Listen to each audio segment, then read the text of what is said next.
السلام عليكم اللي كيف نيو فيديو يوتيوب. اليوم يا جماعه راح ندير لكم فيديو على جانب المظلم من قصه رابر اخر.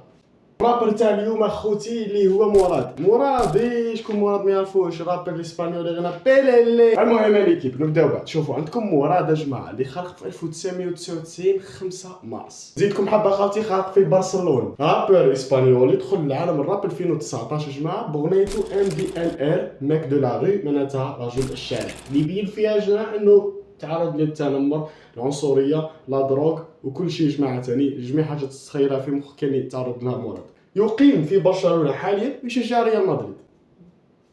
اللي ما بالوش يا جماعه مراد خلق في اسبانيا برشلونه من اب وام مغربيين، تسمى عنده جنسيه المغربيه وعنده جنسيه الاسبانيه، مزدوج الجنسيه. حاجه مليحه في مراد يا جماعه انه مراد رفض العديد من الشركات، هذه ماشي حاجه مليحه يعني.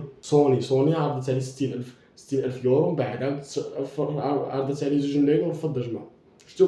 واللي كليب تاعو يديروا مع صحابو بدون اعلانات، تسمى كلش تاعو حرفي. والحاجه اللي حيرتني انه مراد يا جماعه اسمه مراد الخطوطي الهرامي، كبر بدون الوالد لاسباب مجهوله، كبر بدون باباه لاسباب مجهوله، وكبر مع امه وزوج اخوه واخت، وحبس القرايه كي كان في عمره 13 سنه. دخل الحبس اول مره جاو تهموه بالسرقه وهو ما دارش هذيك السرقه يا جماعه، ومن بعد حتى غلى عليهم وحقد عليهم كيما بيبي كان، ولا يدير هذا الشيء، ولا دخل في عالم الاجرام والسرقه وفمو زانغا وفمو حلوى. دار البوم MDLR مع بيني جونيور. هي كيف بدات القصه تاع انه بدا الراب خاوتي. كان بيني جونيور حاب يدخل الراب، وكان مراد يحوس له على الاستوديو باش يسجل فيه غنيته. لقى الاستوديو في 2018 وسجل فيه الغنايه وطلقها يا جماعه. نسيت كيف اسمها بصح طلقها وجابت مشاهدات. قال انا ما نطلقهاش، مراد طلق لا فيدا لوكا نشف عليها، وتم جماعه بدخل في عالم الراب. وما زالت مسيره مراد طويله لحد الساعه. ابونيو لاشين وفالو جاست بيس في المجد ان شاء الله، ودمتم في رعايه الله. على بالي ما طولتش بصح جاي الجزء الثاني.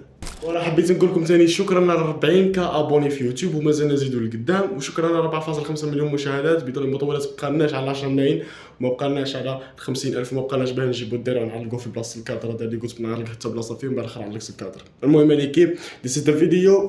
باي.